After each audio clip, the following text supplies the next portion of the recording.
क्योंकि हम किसान परिवार से आते हैं। हमारे पिताजी एक कहानी बताया करते थे। एक किसान था, वो किसान बहुत मेहनत से काम करता था, बहुत परिश्रम से काम करता था। और जैसे आपने महामारी का नाम लिया है ना, तो वैसे ही कभी आंधी आती, तूफान आता, बाढ़ आ जाता, तो उस किसान को लगता कि जितनी फसल आनी चाहिए हमारे घर में उतनी नहीं आ पाती है। तो उस किसान को बार बार यही एक तीस रह जाती थी, एक आस और कास जो कहते हैं वो रह जाता था कि जितनी उत्पादन होना चाहिए वो नहीं हो पाता था। वो गया भगवान के पास, मंदिर जाता था, वो बहुत श्रद्धावान था।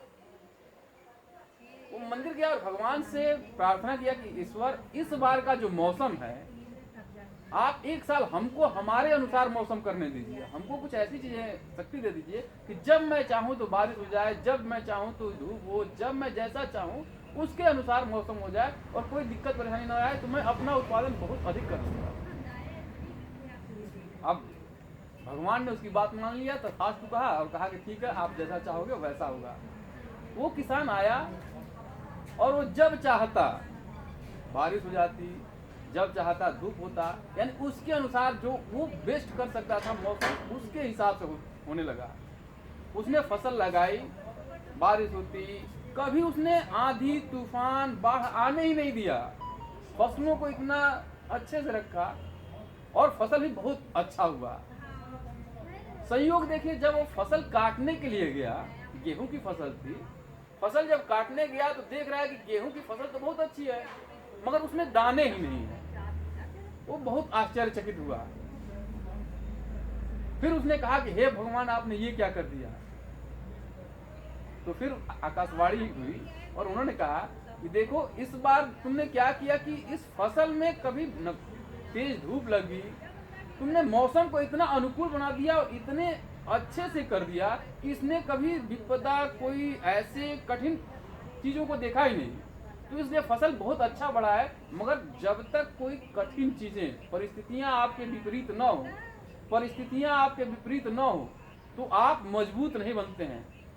इसका मतलब यही था, केवल कहने का मतलब कहानी का ये था कि जब कोई विपरीत परिस्थिति होती है, कठिनाई आती है, आप प्रतिकूलताओं में बढ़ते हैं, तो फिर उसमें बीज भी बढ़ती है। यानी आदमी भी ऐसे ही जब सामान्य अवस्था में रहता है, उसको विपत्ति आती है, प्रतिकूलताएं आती है, कठिनाइयां आती है, बहुत सारी ऐसी चीजें आती हैं जिसमें वो अपने अंदर की छिपी हुई प्रतिभा, अपनी मजबूती से वो खड़ा होता है, तब वो सफल होता है। तो केवल अनुकूलताओं से हम, इसीलिए यह जो महामारी की आप बात कर रहे हैं, तो ये महामारी भी बहुत सारे ऐसे अवसर लेकर के आया है। इस अवसर को पहचानने की जरूरत है। छोटे छोटे तबकों से लेकर के देख रहे हैं कि जितने भी लोग आ रहे हैं, सरकार ने भी बहुत सारी ऐसी योजनाएं ला रही हैं, जैसे मुद्रा स्कीम था, और इसके साथ ही जो समर्थ भारत अभियान के तहत, आत्मनिर्भर भारत अभियान के तहत जो योजनाएं लागू की गई हैं, इन योजनाओं में बहुत ऐसी चीजें हैं, केवल हमारे और आपके दृष्टिकोण का भी अंतर है। हम, चूंकि आपने बताया हम एक कौशल विकास से जुड़े हुए हैं, जब हम कौशल विकास की बात करते हैं, आजकल छोटे छोटे कामों को लेकर के बहुत अधिक जरूरतें हैं। जैसे आप बढ़ई की बात करते हैं, लोहारगिरी की बात करते हैं, नाई की बात करते हैं, यानी छोटे छोटे कामों को लेकर के बहुत डिमांड है। बट कोई चाह नहीं रहा कि हमारा बच्चा, यदि हम किसी से कह देते हैं कि नहीं आपका बच्चा है, राजमिस्त्री का काम सीख ले, फीटर बन जाए, इलेक्ट्रीशियन बन जाए, मैकेनिक बन जाए, सर्विस एसी है या कोई चीज सर्विस करने वाला बन जाए, ये हम सिखाते हैं, तो वो सोचता है क्या कि अरे अब मेरा बच्चा और ये काम करेगा। तो जो समाज में एक देखने का दृष्टिकोण है, श्रम की जो प्रतिष्ठा है, यदि हमने देखा, आप बाहर का आप कॉन्सेप्ट तो लेते हैं, यदि किसी भी देश में जो डेवलप्ड कंट्रीज है वहां चले जाइए, यदि बाथरूम साफ करने वाला भी है तो वो उसका काम है, उसके लिए उसको पैसे मिलते हैं, वो काम करता है। और शाम को जब वो किसी पार्टी में जाता है तो वहां उससे कोई दुराव नहीं होता कि ये इस टाइप का काम करने वाला है, इसलिए इससे दूरी बनाई जाए।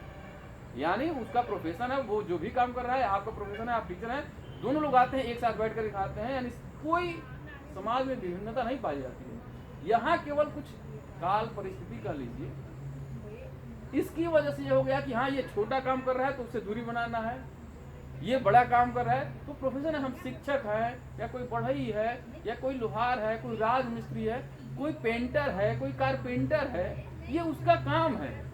इस काम के आधार पे हम उससे दूरी न बनाएं, हम श्रम की प्रतिष्ठा को महत्व दें, तो समाज भी बढ़ेगा और व्यक्ति के नाते उसकी एक अपनी पहचान भी बढ़ेगी। आप जो बातें कहते हैं, देखिए आप एक समाज शास्त्री हैं, आप समाज में भी इस चीज को आप अनुभव करते होंगे कि समाज किस दिशा में जानी चाहिए।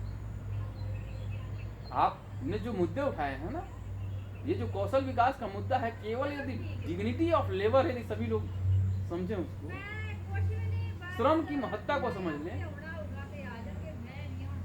कभी कभी सरकारें भी कुछ योजनाएं चलाती हैं, जैसे आपने कहा था ना, जब हम आप देखेंगे एक शब्द दिया था सरकार ने, दिव्यांग। दिव्यांग वो शब्द कुछ उचित सा नहीं लगता है कि कोई अपाहिज है और आप उसको कहें दिव्यांग। आत्मनिर्भर अभियान की बात हो रही है, स्वदेशी की बात हो रही है। जब आत्मनिर्भर की बात करते हैं तो कोई भी व्यक्ति आत्मनिर्भर व्यक्ति के नाते नहीं कहा गया है। समाज में हमेशा परस्पर पूरकता की बात होती है। हम आप ये समाज का कोई भी एक दूसरे से आश्रित होते हैं, इसलिए आत्मनिर्भरता के साथ साथ हम ऐसा कोई बातें न कहें कि हम आत्मनिर्भर कहें तो हम किसी के ऊपर डिपेंडेंसी का मामला इसमें नहीं है। इसका मतलब और स्वदेशी की जो बात कर रहे हैं लोग कि केवल जो लोकल एंड वोकल की बात हो रही है, ये थोड़ा सा ध्यान देने की जरूरत है कि जो स्वदेशी है उसको अपने को युगानुकूल करने की जरूरत है। हम जो भी वस्तुओं का उपयोग कर रहे हैं, लोकल जो स्थानीय चीजें हैं, जो मौसम के अनुकूल है। हम सभी लोग ऐसे परिवार से आते हैं कि जो स्थानीय चीजें हैं, जो सब्जी है, आप कल देख रहे हैं इंपोर्टेड सब्जियां भी आ जा रही हैं, इंपोर्टेड फल आ जा रहे हैं। उसकी जरूरत क्या है? बेमौसमी चीजों को आप उपयोग करते हैं, बीमार पड़ते हैं। इसलिए जो जैसा मौसम है, जैसी तासीर है, उस तासीर के अनुसार आप यदि उपयोग करते हैं, स्थानीय चीजों का उपयोग करते हैं, जो स्थानीय चीजों हैं उनका उपयोग करना चाहिए। जो विदेशी भी है, जिसको आप विदेशी कह रहे हैं, उसको भी अपने देश काल परिस्थिति के अनुरूप बनाया जाए, उसको ढाला जाए। ये स्वदेशी अभियान की बात है।